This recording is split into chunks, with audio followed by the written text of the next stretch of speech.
For those of you who don't know me, my name is Jessica, and I'm a Methodist local preacher in the Richmond and Hounslow circuit. Today I'm thinking about the book of Numbers, which we've just reached as part of our Bible in a Year project and are a little way through reading. As a text, the book of Numbers is not often read aloud in services, and we don't often, in my experience, use it very much as part of our small groups or our Bible studies. Our preconceptions of it tend to be something quite complex, quite difficult, with a lot of very minute detail. I looked up how many times the book of Numbers appears in our lectionary. That's the 3-year cycle of Bible readings that are offered for church services. I must admit, I expected the answer to be 0. I'm fairly confident that as a preacher, I have never used a reading from Numbers, and I'm reasonably sure I haven't heard anyone else preach on it either.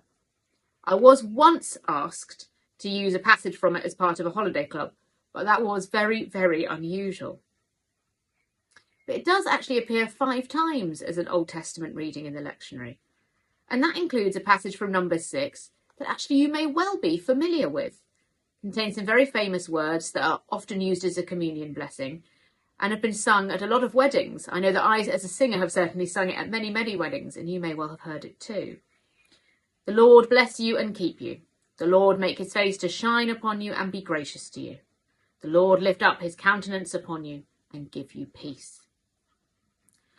My hope today, with this very brief intro video, is that I might start to convince you that there is something very exciting in Numbers, and that the long lists of names that do feature are part of a wider text, that it is inviting us to encounter God in a very profound way. Numbers is about the journey from Mount Sinai to the borders of the Promised Land, and this idea of journey is very important to how the book is constructed. The first part of the book deals with the practicalities of that journey, a census, a roll call of those who would be able to fight if needed, and then instructions for how to march and how to live faithfully whilst on the move. The second part of the book looks at a series of rebellions that take place amongst the people, and this disobedience and lack of faith on the part of God's people is another central theme of the book as a whole, if not perhaps the central theme.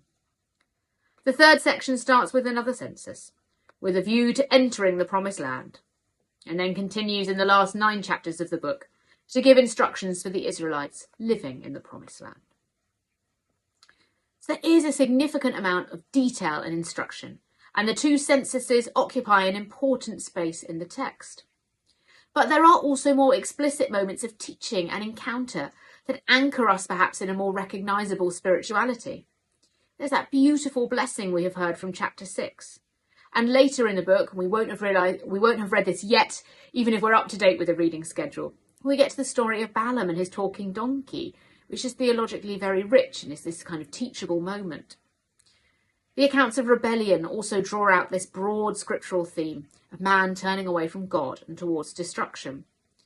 I know we've been encouraged on this Bible in a Year journey to start to notice and to think about these themes that extend throughout Scripture. This is a really crucial one. As we read this, we will find resonances perhaps, well, not perhaps indeed, throughout the rest of the Bible. And we might continue to wonder at the repeating mistakes and the failures of humanity. We might start to make links with our present day world as well. God's faithfulness in the face of mankind's unfaithfulness is fundamental to Scripture and to God's history with God's people.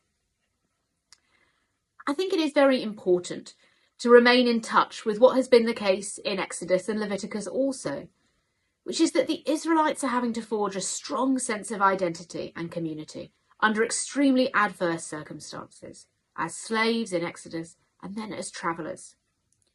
At this point in their journey, they don't have a land of their own, and they have only known, really, in recent times, great oppression. By recent times, I mean recent to when this book is first put together.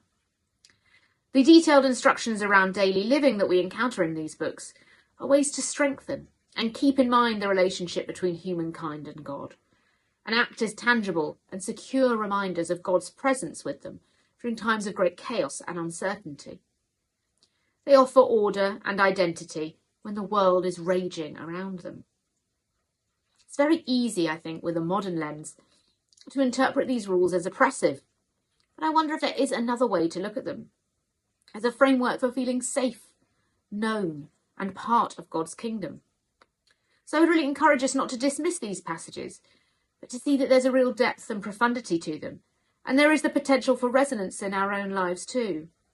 We also want to find ways to be mindful of the things of God, to know peace and stability in our own hearts and minds in a very uncertain world. Jesus offers us the peace that passes all understanding, and our need for God in this way is not new, but is encountered here in Numbers as well. So I hope that you might have enjoyed something of what you have read of Numbers so far, and perhaps will continue to do so over the next couple of weeks. I'll look forward to speaking about it more with those of us who gather online to talk about the readings, and I would encourage you to let us know if you'd like to join that group, our WhatsApp group, or one of our in-person gatherings as well. And I look forward to seeing you soon in some way to talk about how we are growing and learning to love and dive into our and keep you. The Lord make his face shine upon you and be gracious to you.